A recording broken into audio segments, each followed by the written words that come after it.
소득세 개요 및 사업소득 신고 방법 교재 보시면 종합소득세 신고 개요부터 쭉 나와 있는데 신고 개요는 5월 말일자 신고한다는 거 하시면 됩니다.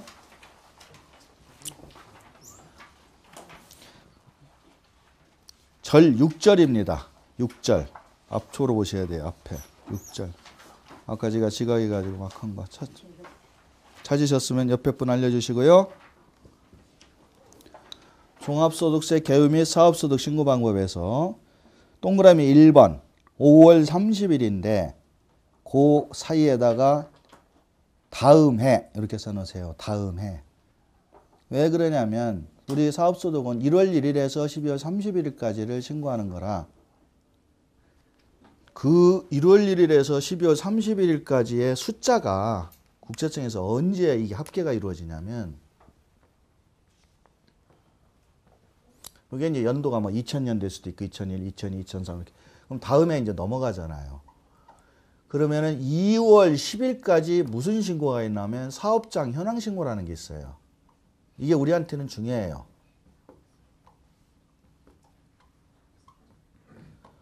여러분들이 그런 생각 하셨을 거예요. 대한민국에서 장사하는 사람이 1년간 얼마를 벌었느냐를 어떻게 할까?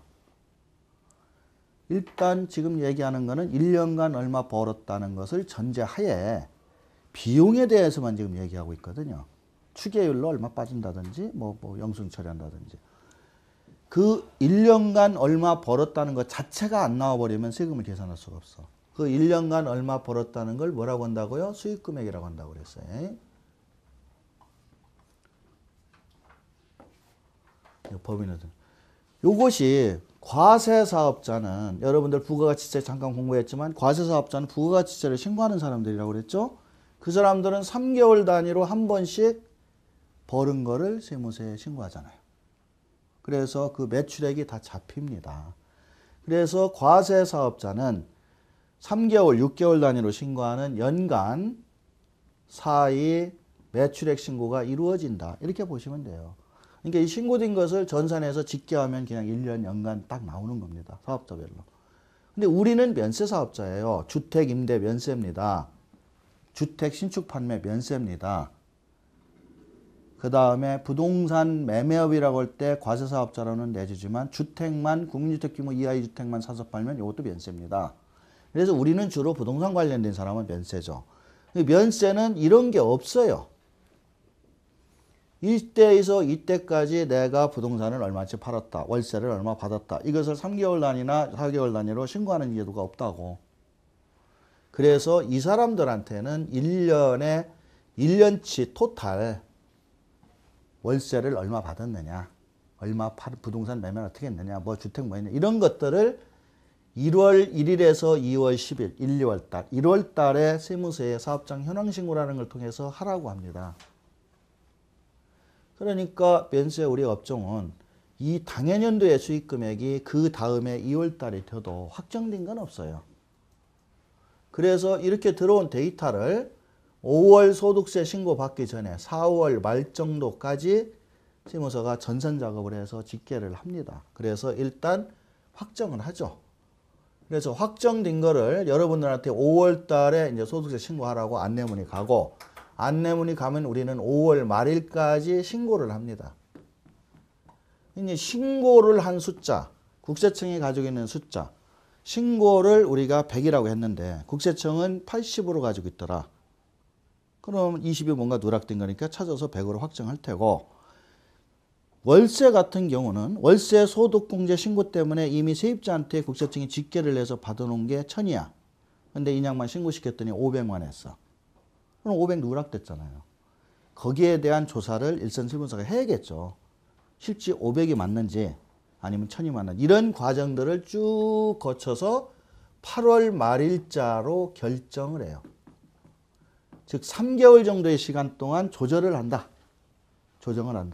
그래서 신고한 것이 다 맞더라 그러면 8월 말일자로 결정이 끝나는 거고요. 요 사이에 의심스러운 사람은 조사도 하고 그럽니다. 그러니까 당해년도 2013년도 수익금액이 언제 결정? 2014년도 8월 돼야 확정돼서 컴퓨터에 잡혀 있어요. 그래서 일반적인 소득세 신고의 흐름은 이래요. 이러고 요 8월 이후에는 이제 예를 들어 신고하고 세금 안 낸 사람들 요때 문화법 고지를 한다든지 아니면 결정을 했는데 추가 세금이 나왔다. 그럼 고지서를 보낸다든지 또 조사를 한다든지 이렇게 흘러가는 시스템이에요.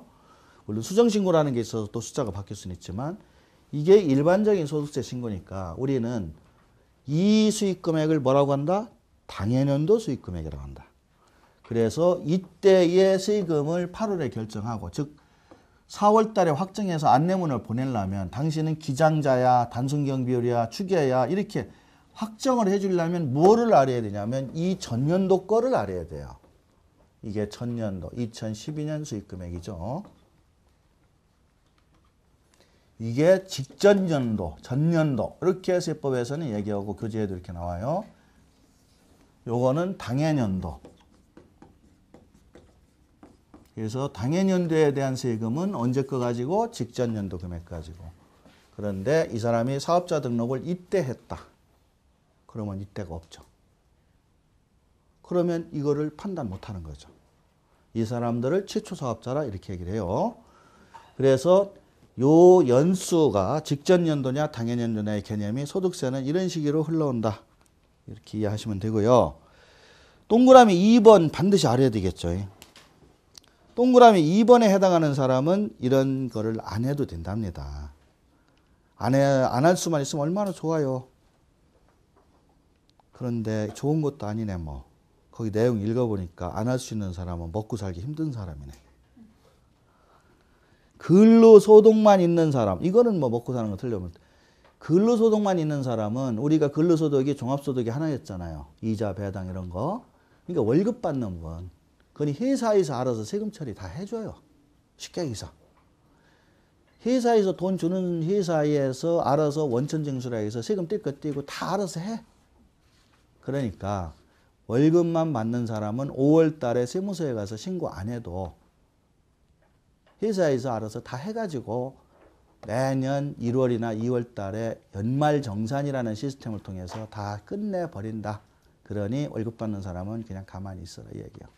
근데 그 월급만 받는 사람이 원룸을 가지고 세를 주고 있더라.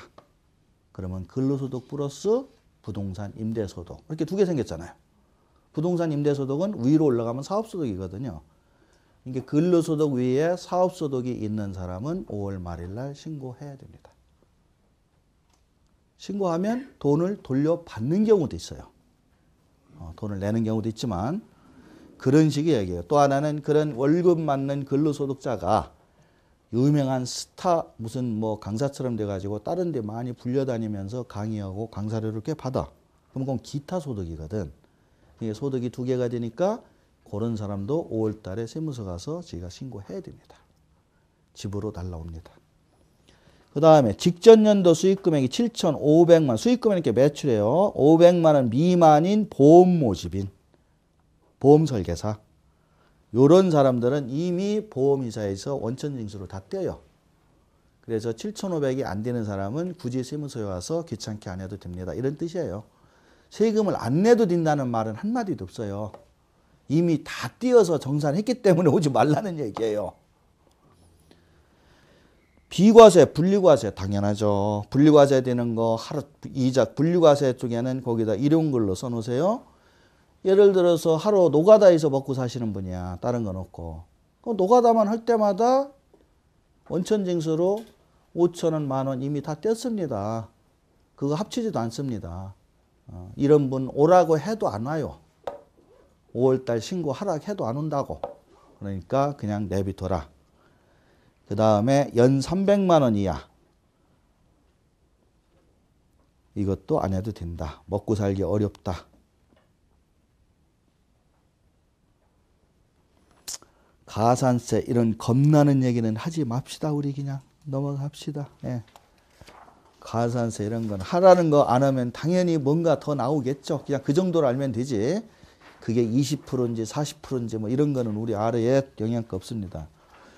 계산 흐름도는 그냥 표로 한번 보시면 되고요. 다만 우리가 소득만 딱 나오는 것만 우리는 연구하면 돼요. 그럼 나머지는 시스템이니까 그냥 종합소득 공제 해가지고 기본공제, 뭐 추가공제, 뭐 뭐 연금 보험료 공제, 주택 담보다출 공제, 퇴직 뭐 이런 공제들 알아서 영수증 가져오면 그냥 다 세무서 직원이 해줍니다. 평균 한 300에서 1000만 원까지 받아요. 애들 많이 나면은 다자녀 공제에서 자녀 많다고도 또 공제도 해주고 그렇습니다.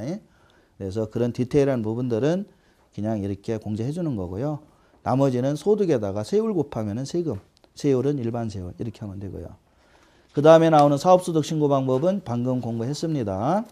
추계신고는 기준과 단순경비율 두 가지가 있다. 그 다음에 단순경비율 계산 방법은 단순경비율만 알으면 되는데 크게 세 개로 항상 분류합니다. 매매업, 건설업. 건설업은 신축 판매업, 그 다음에 주택 임대업. 이렇게 업종을 세 개로 쪼개놓고 기준이 세 개가 다 틀려요. 그리고 거기 나와 있는 대로 주택 신축 판매 91.4%네요. 좋잖아요. 단순경비율만. 근데 기준경비율 8.3%예요. 집 져서 팔았는데 8%밖에 비용 안 빼준다고 해봐. 황당하게 짝이 없잖아요. 그러니까 이런 우리 부동산과 관련된 거는 기준경비율로 계산하는 것 자체가 아무 의미가 없어요. 그냥 단순경비율로 계산한 다음에 내가 기준경비율 대상자다 그러면 어떻게 해라? 거기다 2.4배나 3배를 해버려라. 왜? 그게 기준경비율로 한 것보다는 훨씬 작으니까 한도가. 그래서 기준경비율 계산법이 우리한테는 큰 의미는 없고요. 대충 단순경비율이 얼마씩이나 되는지는 보시는데 여기는 지금 건물 신판하고 매매하고만 있는데 임대 같은 경우는 조금 특이한 현상이 있어요. 이 단순경비율이 높으면 높을수록 좋거든요. 일반적으로 45%입니다. 국민주택 규모 이하의 주택을 임대할 때. 근데 고가주택을 임대한다? 비싼 아파트나 이런 걸 임대한다? 그러면 비용이 그거는 한 30%. 이렇게 해서 좀 더 매겨요. 근데 특징이 하나 있어. 장기 임대주택. 장기 임대주택이 뭐냐면 구청에 사업자 등록 낸 거. 여러분들 5년 이상 못 팔게 하는 규정으로 구청에 사업자 등록 내라고 자꾸 지금 홍보되잖아요. 그러면 그렇게 홍보하려니까 구청 5년이라는 더 당신이 불필요한 것을 하더라도 해주면 취득세 깎아주고 재산세 깎아줘. 종부세 빼줘. 이렇게 얘기하면서 이제 하지만 양도세도 올해부터는 장특공제로 빼주고 있고요. 그것만 가지고도 안 되니까 월세, 그런 주택은 월세 받는 것도 비용을 더 빼주겠다 해서 60% 빼줘요. 평소에 제가 그 얘기는 안 했거든요. 그러니까 임대소득세 때문에 내가 스트레스 많이 받는다. 그러면 거기에서도 다른 사람보다는 한 15%더 빼먹을 수 있어요. 그런데 여기서 항상 생각할 게 내가 추계 대상자이냐 아니냐를 판정하고 봐야지. 단순경비율 신고 대상자가 아니라면 60 아니라 100%를 빼줘도 별 실익이 없다. 자, 기준경비율 계산 방식 표로 가시면 주요 경비라고 해서 매입, 인건비, 임차료 있는데 여러분이 볼 거는 그 기준경비율이 한도입니다. 이게 국세청 배율이에요. 이걸 국세청 배율이라고 얘기를 하죠. 그래서 2007년도에 2배, 2.4배 그러다가 점점 올라갑니다. 이 배율이 높아지면 우리는 엄청나게 아픕니다. 그래서 현재는 2.4배와 3배로 되어 있어요. 2.4배 옆에는 간편장부, 3.0배는 복식부기 의무자. 그러면 간편장부와 복식부기는 숫자로 정해놨거든요. 직전 연도에 얼마 이상 팔은 사람, 안 팔은 사람 이렇게 해서 판단하는 겁니다. 넘기시고요. 자, 기장신고는 간편과 복식부기인데 내가 장부를 해야 되는데 장부를 안 하면 어떻게 할까? 그거는 좀 알아봅시다. 여러분들이 그렇게 하실 가능성이 많은 분들이거든요. 특히 신축업자분들은 장부를 해야 되는데 우리 강의를 듣고 나면은 에이 난 장부 안 하고 말 거야. 차라리 페널티 먹더라도 이렇게 결론을 내리고 가시는 분도 꽤 많아요. 그래서 그런 분들은 요 규정을 꼭 기억하시고 해야 됩니다. 장부를 해야 되는데 추계로 신고를 하면 밑줄 긋게 간편장부 의무자는 20%, 복식부기 의무자는 신고불성실 20%. 똑같이 20%인데요. 어떻게 보면은 무기장 가산세 20%, 뭐 신고불성실 가산세 20% 이러는데 여기에서 소규모 사업자라는 용어가 나와요. 그 소규모 사업자가 누군지를 좀 우리가 잘 볼 필요가 있어. 즉 소규모 사업자는 이 말의 의미는 기장을 안 해도 된다는 의미예요. 이게. 지금 이 말의 의미가 제가 개념적으로 먼저 지금부터 얘기하지만 소규모 사업자, 영세 사업자, 직전 연도 수익 금액이 없는 사업자 이런 사람들은 당부를 하라고 할 수가 없다. 하라고 할 수가 없고 그래서 그런 사람들은 우리가 신고하고 싶어하는 단순경비율 신고가 가능하다 이런 얘기예요. 그러면 그 사람이 누구냐? 첫째, 당해년도 신규 사업자. 그리고 거기다가 괄호치고 부동산을 100억을 팔더라도 그렇게 딱 써놓으세요. 법에 당해년도 신규 사업자라고만 해놨지 당해년도 일단 신규 사업자인데 얼마 이상을 팔면 안 된다 이런 규정이 일단 없었어요. 소규모 사업자의 원칙이. 근데 지금 그 말 써놓으시고요. 또 그 옆에 화살표를 딱 긋고 2011년 이후 금액 제한 있음 이렇게 적으세요. 금액 한도 있음, 금액 기준 있음 뭐 이런 얘기 하나 써놓으시라고. 무슨 얘기냐면 2011년이라고 해봤자 우리 2, 3년 전 얘기입니다. 그때까지는 지가 괄호축에 들어가라도 100억을 팔더라도 소규모 사업자는 추계가 됐다 이런 뜻이야. 그러니까 예전에 빌라 신축업 하시던 분들은 빌라를 50개 지어서 한 채당 2억씩 해서 100억을 매출을 해도 100억 매출이라면 엄청나게 큰 사업자죠. 세무사한테 기장을 안 맡겨. 왜? 단순경비율로 신고하면 되니까 100억 팔은 분양계약서를 1월달 사업장 현황 신고할 때 합니다. 이거는 속일 수가 없으니까요. 산 사람이 있잖아. 그러니까 속일 수가 없죠. 그래서 20채 예를 들어서 50채 2억씩 팔은 분양계약서를 다 첨부해가지고 리스트 만들어서 사업장 현황 신고를 해줘요. 면세니까. 그럼 100억 매출이 딱 잡히죠. 그럼 이 사람이 얼마 벌었는지 소득을 아래 세금을 때리는데 이때 4월 달에 국세청에서 확정을 하고 딱 보니까 직전 연도가 없네? 이때 사업전 해가지고 이때 집 져서 이때 팔았으니까. 직전 연도가 없으니까 이게 지금 얘기하는 당해년도 신규 사업자. 즉, 이 옆에는 직전 연도 수입이 없는 사람. 이렇게 써도 돼요. 그러니까 당해년도 신고 사업자니까 매출 기준 없으니까 100억을 팔았어도 이 사람은 추계가 가능해 하고 5월 달 안내문에 단순경비율 신고 대상자. 이렇게 가.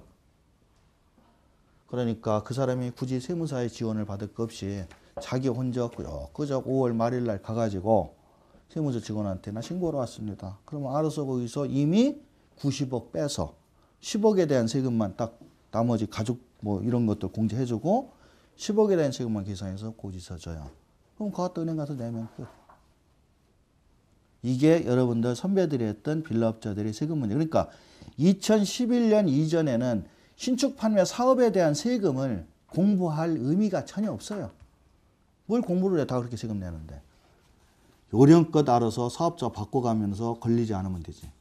그것이 방금 얘기한 2011년 이후에 어떻게 됐다? 금액 기준이 생겼다는 거예요. 더 이상은 못 봐주겠다. 특히 부동산 하는 분들은.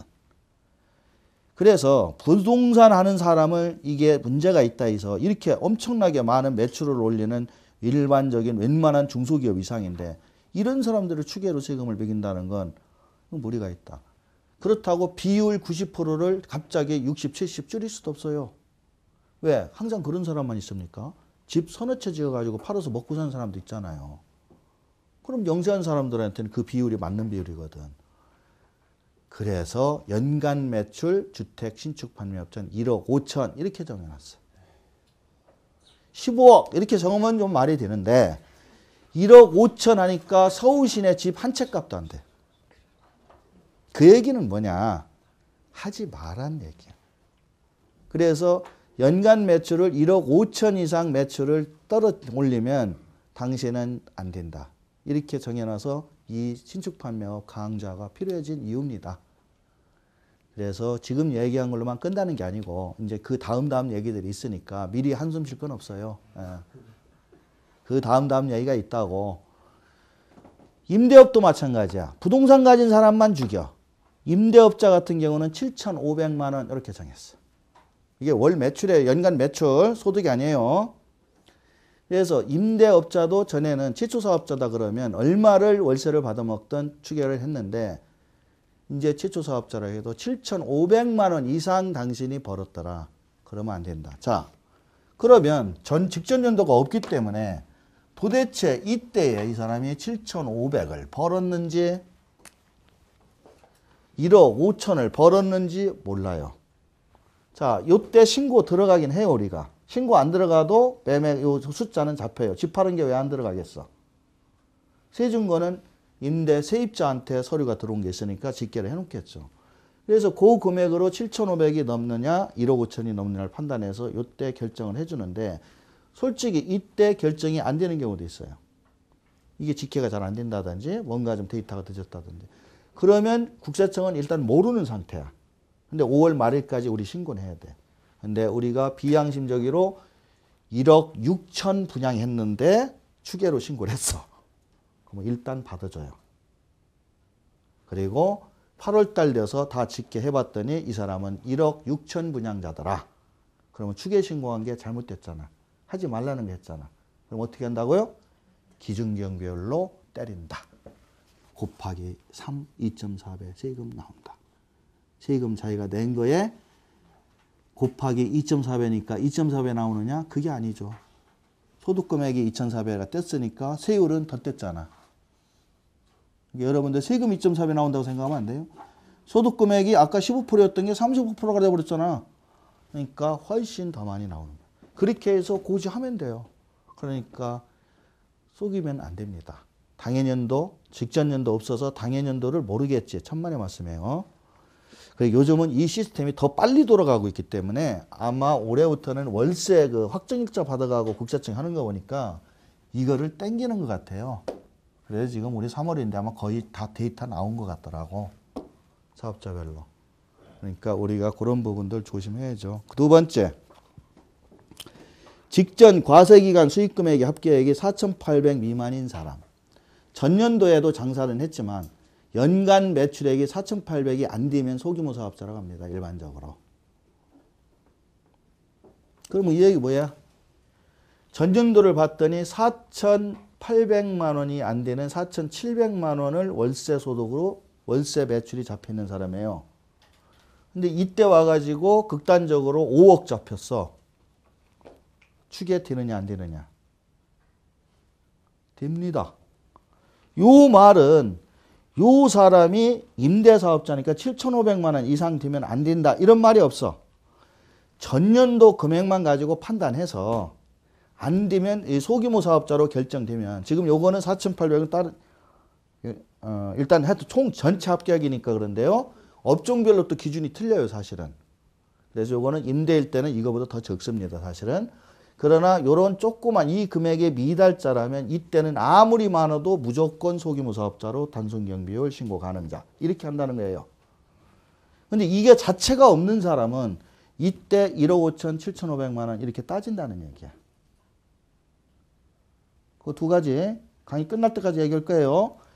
직전 연도가 없어서 이때 최초 사업자가 된 사람은 이 당해년도에 부동산 매매업자 같으면 3억 원, 주택 신축 판매업자 같으면 1억 5천, 주택 임대사업자 같으면 7,500만 원 이상의 매출을 올리면 추계 못함 이렇게 정해놨고 전년도부터 사업을 했는데 전년도에 4천만 원 이하라든지 3천만 원 이하라든지 해서 아주 영세하게 했는데 갑자기 이 사람이 여기에서 장사를 잘해가지고 10억을 벌었더라. 그러면 비록 이게 1억 5천이 넘고 7,500이 넘고 3억이 넘더라도 이거는 추계가 가능하다. 더 얘기 안 해도 알죠? 이게 여러분들의 신축 판매업자 편에 가면 절세 팁으로 제공이 될 내용이니까 미리 기억을 하시는 얘기예요.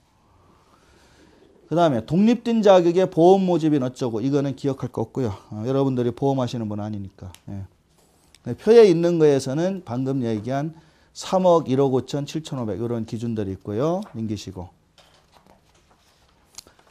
이 정도로 해가지고 일단 그 종합소득세에 대한 전체적인 과세 방식, 세금 계산하는 요령, 소득의 구분